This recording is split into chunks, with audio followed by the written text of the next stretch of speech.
Bonjour les dog dancers, je suis super contente de vous retrouver dans cette nouvelle vidéo car aujourd'hui nous allons aborder mais comment faire une chorégraphie. Depuis septembre 2017 vous êtes très actifs sur ce groupe et vous avez vu que nous avons vu en moyenne on va dire une dizaine de tricks plus ou moins compliqués et vous avez travaillé aussi en parallèle de votre côté des tricks à vous. Aujourd'hui je vous propose d'enchaîner 10 tricks qui ont été vus sur le groupe Danse avec ton chien. Vous pouvez retrouver les tutos de tous ces tricks sur la chaîne YouTube, mais également les retrouver bien classés, bien rangés sur le site internet Danse avec ton chien. Je vous mets toutes les informations sous la vidéo. Sur le groupe Facebook Danse avec ton chien, je vous ai proposé deux alternatives. La première alternative, c'est je vous balance les 10 tricks et c'est vous qui le mettez en chorégraphie et en musique à votre façon, à votre style. Et l'autre alternative, c'était je vous propose une petite chorégraphie avec ces 10 tricks. Moi, j'en ai rajouté quelques-unes dans ma chorégraphie pour, je sais pas, pour la fluidité, pour le style, le punch. Et donc après, vous faites votre propre variante à partir de ma chorégraphie. Vous étiez une grande majorité à préférer avoir les tricks et faire vous-même votre chorégraphie, mais il y avait quand même un petit groupe d'une quinzaine de personnes qui avaient envie, qui avaient besoin surtout, en fait, que j'explique un petit peu comment on enchaîne et puis voilà, vous donner un petit peu une idée de quels tricks peuvent se mettre les uns après les autres. Je vous rappelle les 10 tricks. Donc il y a le recul, le salut, la marche entre les jambes, la marche au pied, le tourne, le twist, le slalom, le pose-up avec la prière, la tête dans la main ou la tête sur l'épaule, enfin en gros faire poser la tête du chien sur une partie de votre corps. Voilà. Et le pentémort. Il faut que votre chien maîtrise bien le trick avant de le mettre dans un enchaînement.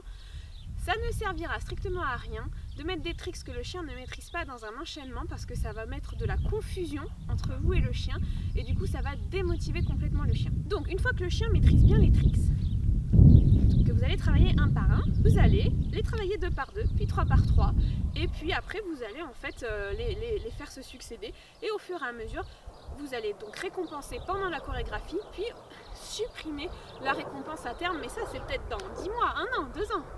Voilà, le but c'est de s'amuser. Donc faites bien en sorte que les chorégraphies ne soient pas trop longues. Oui, je me suis découverte.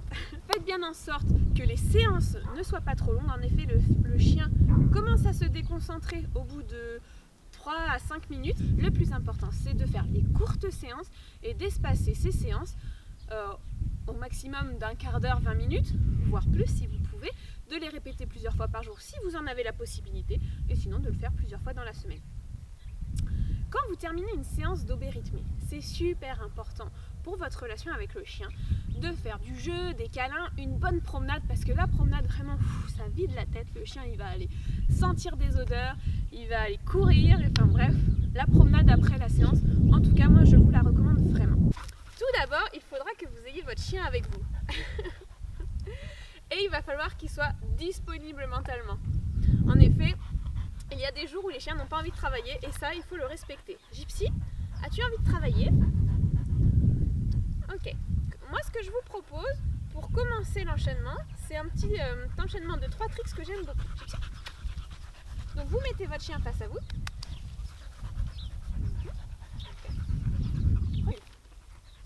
Recule. Salut.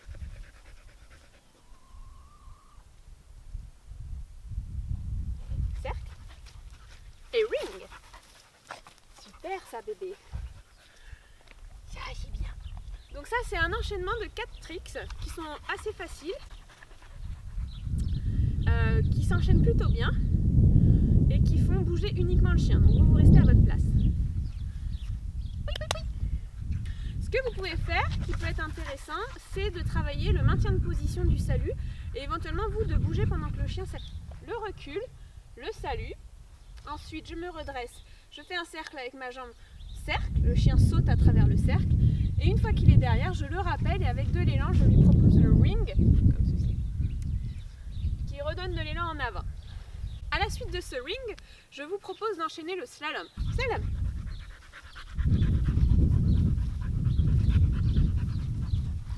Oh.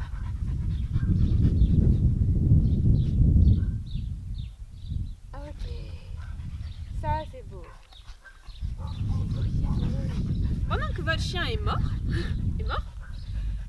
Vous pouvez aussi travailler le maintien de position, par exemple tourner autour de lui. Alors ça ajoute vraiment de la difficulté parce que quand un chien est mort, en général, il aime bien suivre des yeux son maître. Donc ça c'est un petit peu compliqué. Mais ça se travaille et franchement si vous y arrivez, ça fera son petit effet dans la chorégraphie. Pour enchaîner, donc le slalom ça permet quand même de se déplacer mais c'est assez limité. Donc pour enchaîner, ce que je vous propose après le pentémort, c'est de rappeler le chien au pied et d'enchaîner une marche au pied avec 2 tournes pendant que vous marchez. Marche, pied, tourne. Pour réussir ce tour, il va falloir travailler la généralisation du tourne. Donc le tourne twist, c'était un des premiers tours qu'on avait vu sur Danse avec ton chien.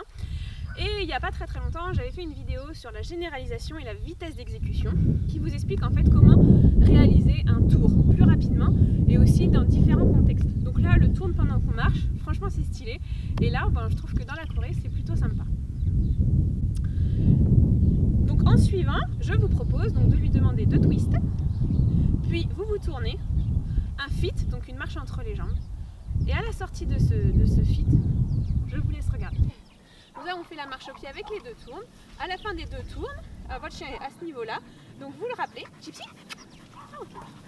Twist. Twist. Yes. Gypsy, fit. Okay. Marche. On fait les 2 twists. Donc 2 twists à la suite. Et le deuxième, vous tournez en même temps que le chien. Twist.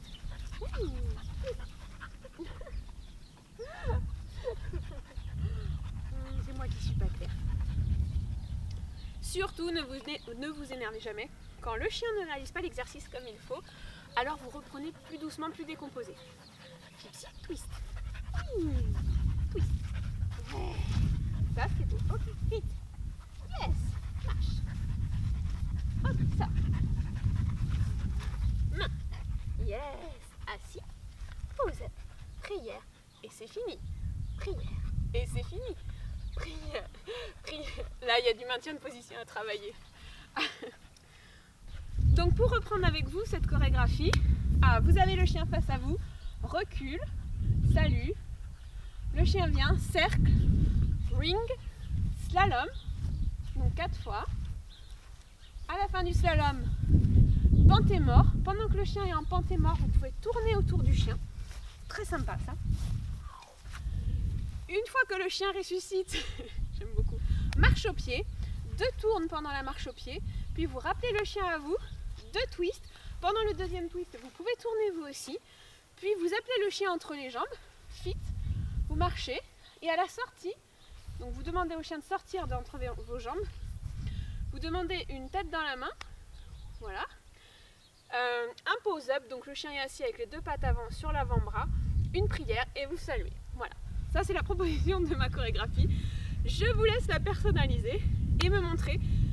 On va dire qu'on a tout le mois d'avril pour travailler cette chorégraphie. Donc je suis vraiment impatiente de voir vos vidéos, de partager avec vous, d'échanger. Et puis voilà, je vous dis amusez-vous bien. Surtout, pas de violence, pas de stress. Si le chien ne veut pas travailler, on fera ça un autre jour. Voilà, je vous fais des gros bisous et je vous dis à très vite.